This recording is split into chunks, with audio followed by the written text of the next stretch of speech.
하나님 말씀 시편 150편 1절에서 6절까지의 말씀입니다. 2025년 마지막 날입니다. 우리가 오늘 또 송구영신 예배로 드려질 텐데요. 한 해를 마무리하고 또 새로운 한 해를 시작하며 이 시편 150편 이 내용과 우리의 삶, 또 우리의 어떤 상황들을 함께 생각해 보며 또 이 말씀을 함께 나누면 좋을 것 같습니다. 이제 내년부터는 또 창세기와 요한복음이 한 5월까지 이제 교차로 이어지게 되고요. 그렇게 우리가 또 매일 성경의 본문에 따라 말씀을 볼 텐데요. 6년 주기에 따라 아마 또 새롭게 주기가 시작하는 또 한 해가 되지 않을까 생각이 되어집니다. 먼저 이 시편 150편을 보면 이 시편 전체의 결론이라고 볼 수 있어요. 시편이 처음에 시작할 때 복 있는 사람은 그 내용이 나오게 되죠. 그러면서 이 마지막에 그 모든 것의 결론이 하나님을 찬양하는 결론으로 마무리가 되어지고 있습니다.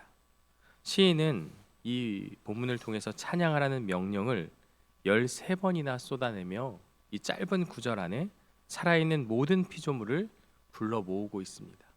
어디서 찬양해야 하며 왜 우리가 찬양해야 하는지, 그리고 어떠한 도구로 찬양해야 하는지, 누가 찬양해야 하는지를 분명하게 정의하며 그것으로 우리에게 찬양으로 초대하고 있다고 볼 수 있어요.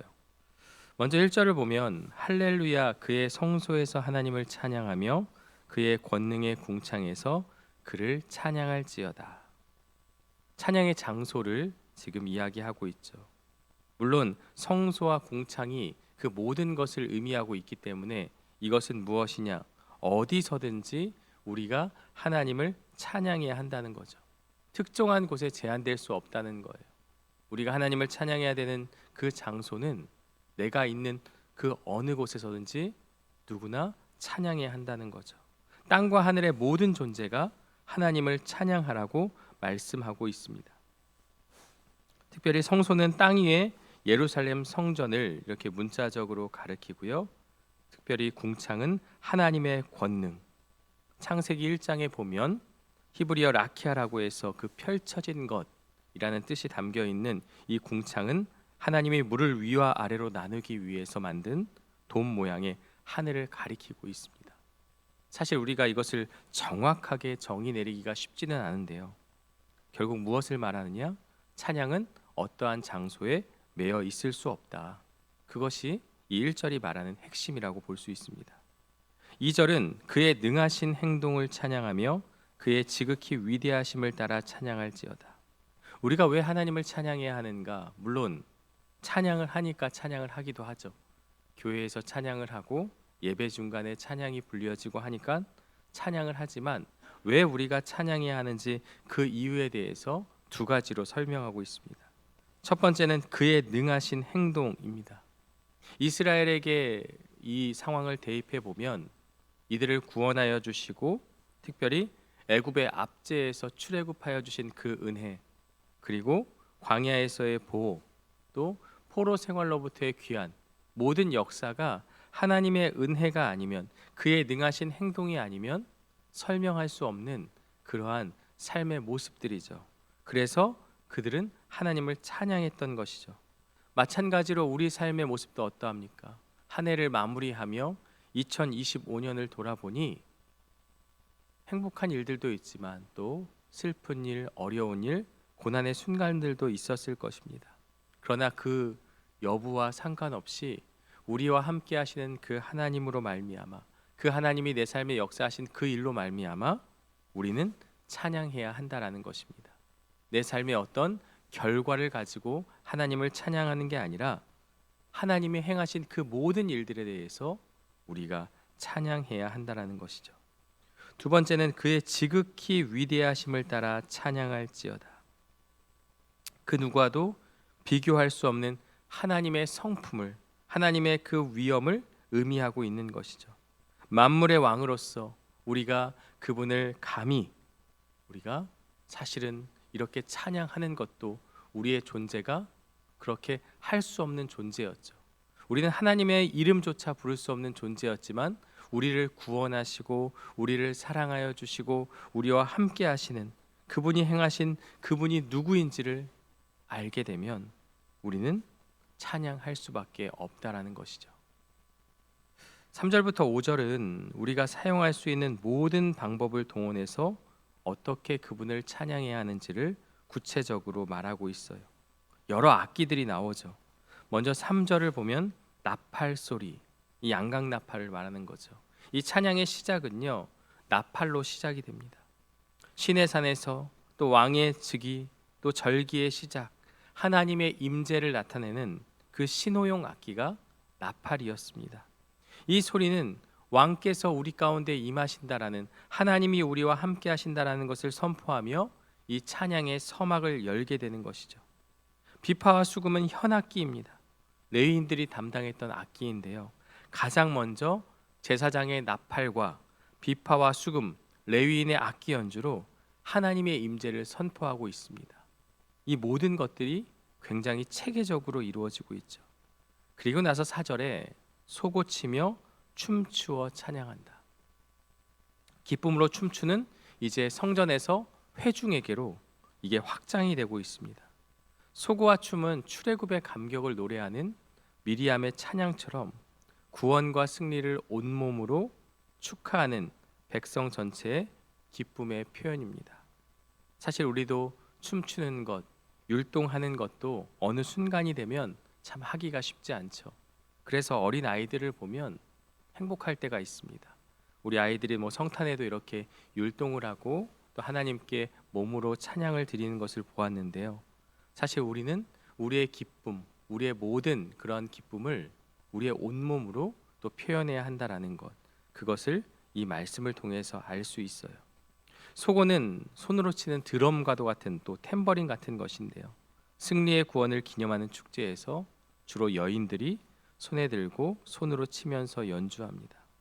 이 구절을 잘 생각해 보면 이제 제사장과 레위인들을 통해서 나팔과 또 비파와 수금이 이렇게 연주가 되어지며, 그리고 나서 회중들이 소고를 치면서 온 백성이 함께 기쁨의 춤을 추는 장면, 이것을 상상해 보면 아름다운 축제, 하나님을 향한 기쁨의 예배의 모습이 상상이 되어지는 것이죠. 세속적인 춤이 아니라 하나님을 향한 마음을 온 몸으로 표현하고 있는 것입니다. 왜냐하면 예배의 자리는 나의 체면을 지키는 것도 아니고 하나님 앞에서 진정으로 기뻐하는 자리이기 때문입니다. 계속해서 4절은 현악과 퉁소가 나옵니다. 다양한 관악기가 더해지면서 또 현악기가 더해지면서 찬양은 더욱 풍성해지고 다채로운 색채를 띠게 됩니다. 5절을 보시면 큰 소리 나는 재금, 또 높은 소리 나는 재금, 일종의 심벌지와 같은 것이죠. 단순한 소음이 아니라 왕의 위엄을 선포하는, 또 찬양이 절정으로 향하여지는 그러한 모습이다라고 볼 수 있어요.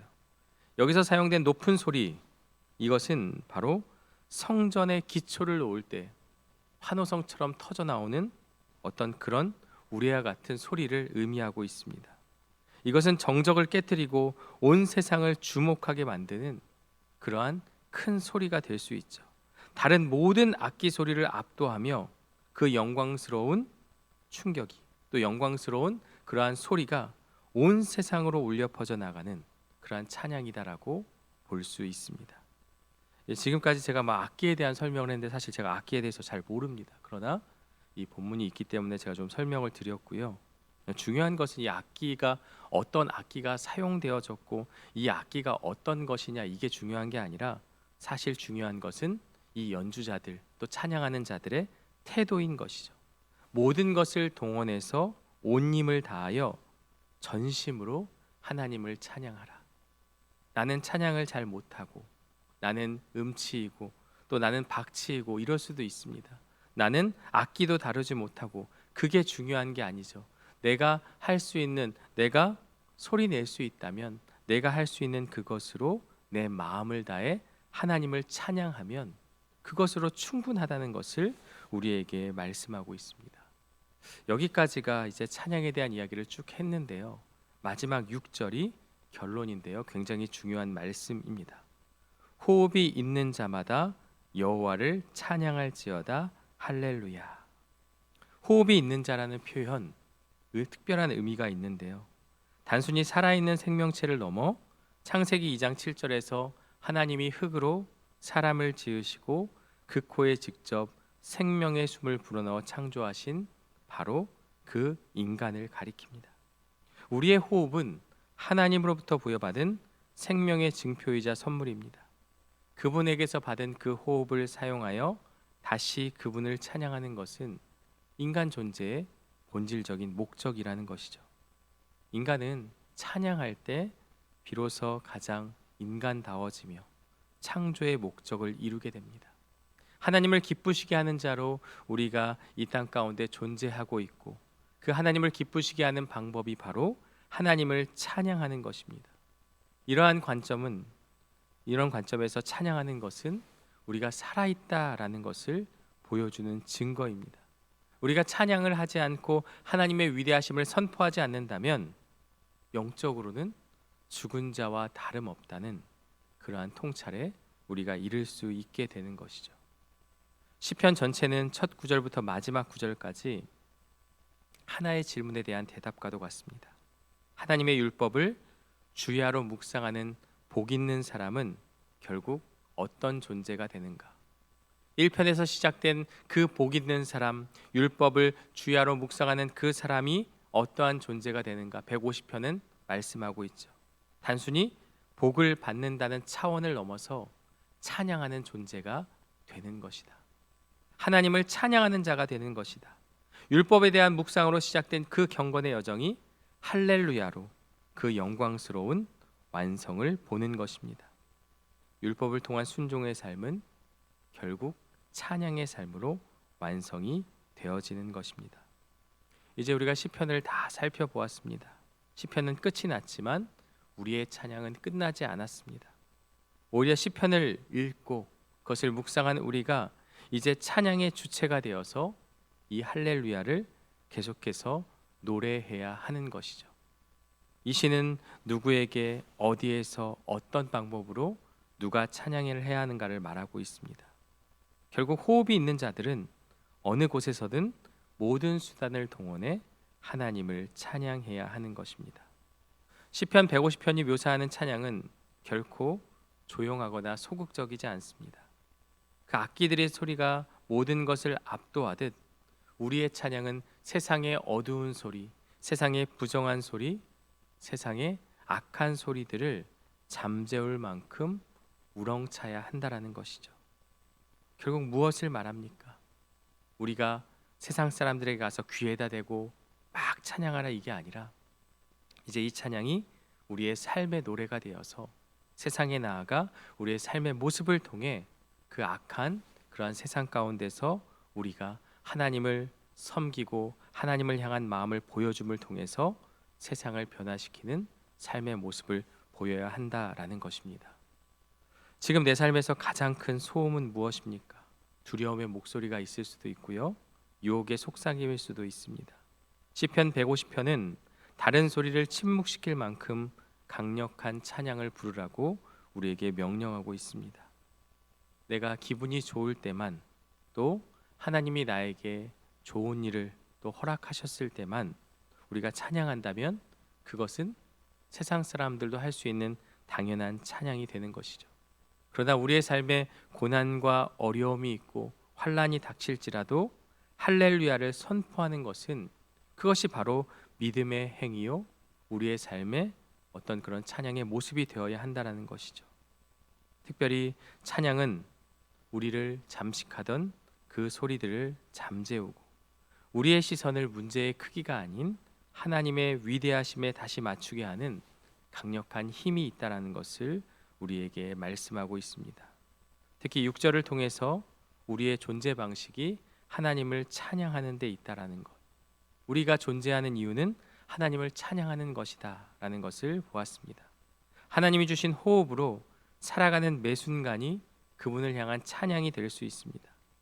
우리의 삶 전체가 하나님께 드려지는 찬양이 되기 위해서 우리의 삶의 모습이 우리가 불렀던, 우리가 고백했던 이 시편의 고백과 우리가 부르는 찬양의 고백이 삶의 모습이 되어야 하는 것이죠. 직장에서 정직함과 성실함으로 일을 하게 된다면 그것 또한 하나님의 성품을 드러내는 찬양이 될 수 있고요.